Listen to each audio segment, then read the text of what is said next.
Está acreditando? Então vamos ver uma materialização mais de perto.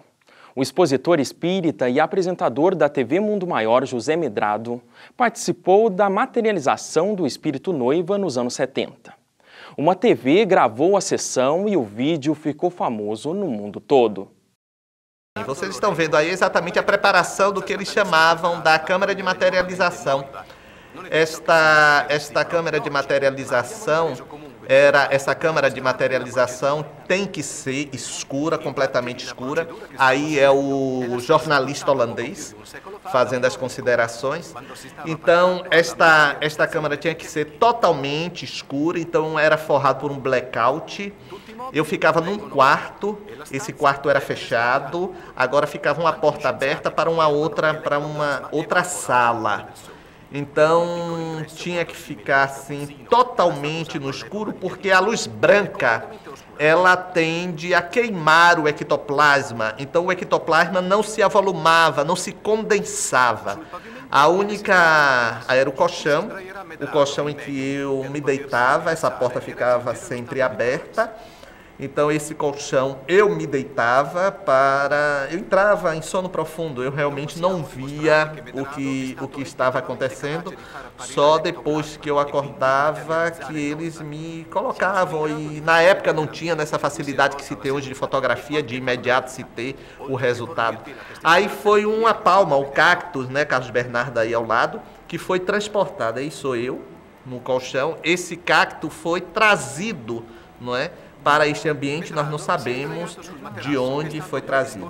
Aí o jornalista falando onde noiva aparece, e ele vai indicar exatamente aí onde ela modulava a intensidade da luz vermelha. Porque a luz vermelha, ela não queima o ectoplasma. Então aí, ele mostrando a lâmpada vermelha, como ela era modulada na intensidade por noiva, de acordo com a sua condição de materialização, para evitar maiores danos, no caso para mim. Quem sofreria os danos seria eu, se alguma coisa não saísse bem. Porque o ectoplasma, que é uma substância intracelular, vocês estão me vendo aí deitado, o ectoplasma saindo do meu ouvido, da boca, e olha lá, eu à esquerda deitado, com noiva já materializada do meu lado. Então, noiva abriu ali a cortina para que todos me vissem deitado, e ela regulando a luz. Vocês observem bem nesta fotografia que a mão está como que meio descarnada. Não era uma mão precisamente materializada, era uma mão que ainda estava por se materializar completamente. Era uma mão assim desproporcional, até que foi se formando. O pessoal notava que a mão esquerda era maior do que a direita. A mão em que ela colocava sobre o abdômen era maior do que a mão que ela regulava a intensidade. Havia algumas distorções na materialização. Os olhos, por exemplo, não estavam simétricos, um estava mais baixo do que o outro, razão pela qual ela colocava o véu. Então ela estava sempre com esse cuidado de preservar, colocando a mão no abdômen. Então, quando ela tirava uma, colocava a outra. É isso que Lúcia está efetivamente agora explicando. Aí é noiva ao lado de Carlos Bernardo, colocando a mão. Carlos Bernardo não era um homem alto, então ele devia ter 1,62 m por aí. Noiva era mais ou menos da altura dele. Eu tenho 1,74 m, 73, 74. Aí sou eu! Poxa, eu era feio, viu? Ave Maria.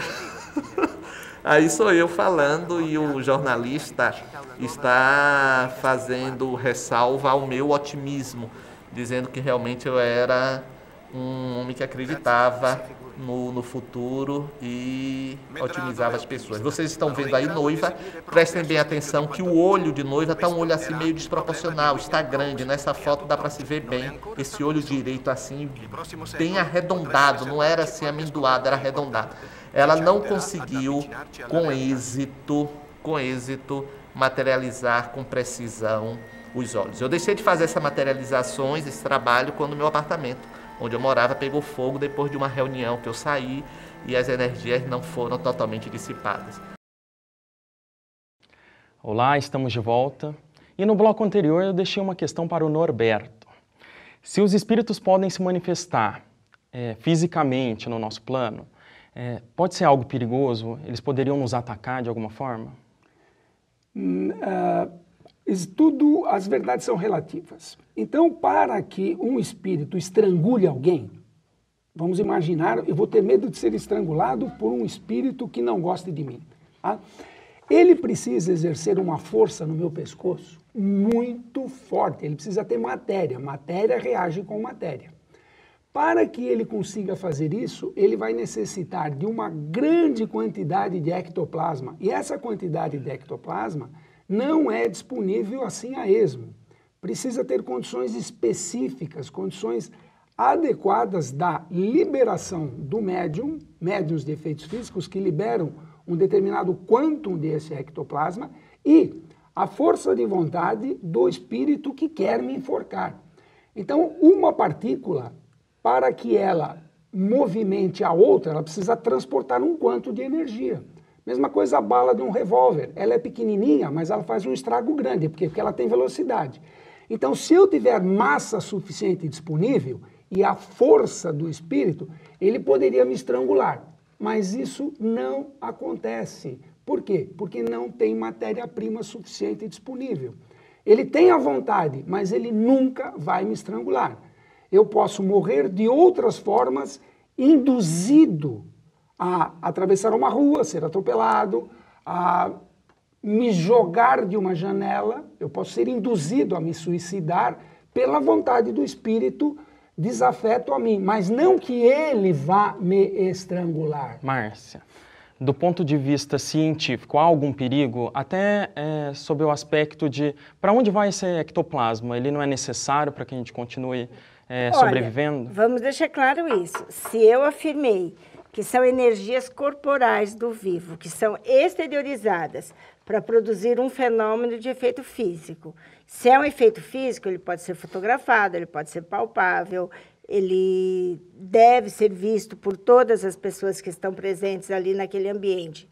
Então, é um prolongamento do meu corpo, é uma exteriorização do meu corpo, que vai, evidentemente, depois, no final do fenômeno, vai ser reabsorvido pelo meu corpo. É uma parte do meu corpo que exterioriza para produzir um efeito próximo de mim, a curta distância, e depois, no final, vai ser reabsorvido. Agora, pelo senso comum, não dá para a gente aceitar realmente que essas materializações ectoplasmáticas do vivo possam fazer algum dano.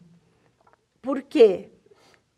A mesma energia que eu tenho, o outro tem também. Então, se eu fosse agora aqui exteriorizar meu ectoplasma, a minha energia corporal, e quisesse, de alguma forma, atingir o Norberto diretamente ou com um objeto e tal, ele tem a mesma energia corporal que eu. E é um princípio da física que forças do mesmo signo se repelem. Então, a minha energia corporal repele a do outro.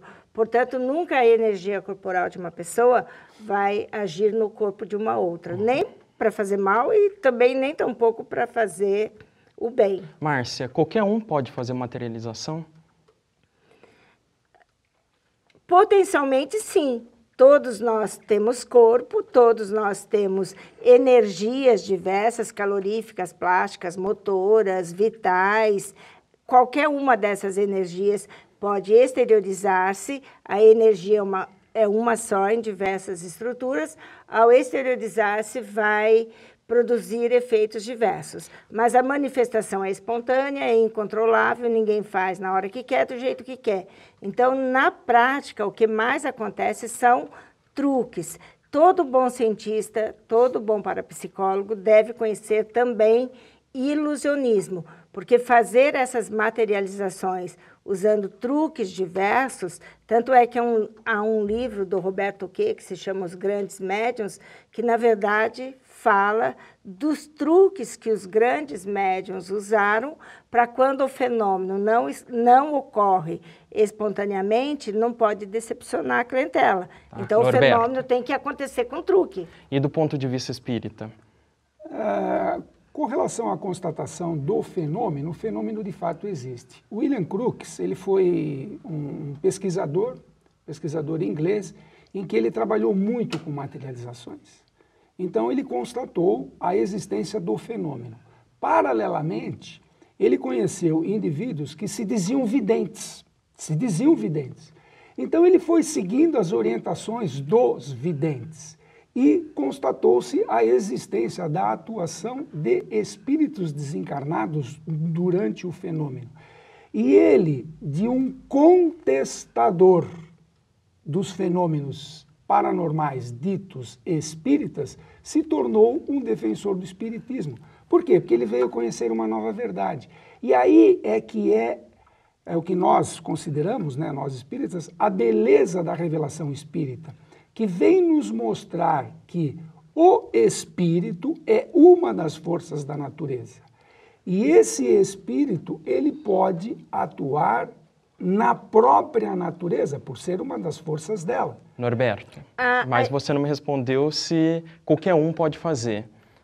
Eu peço para você responder daqui a pouco. A gente já volta.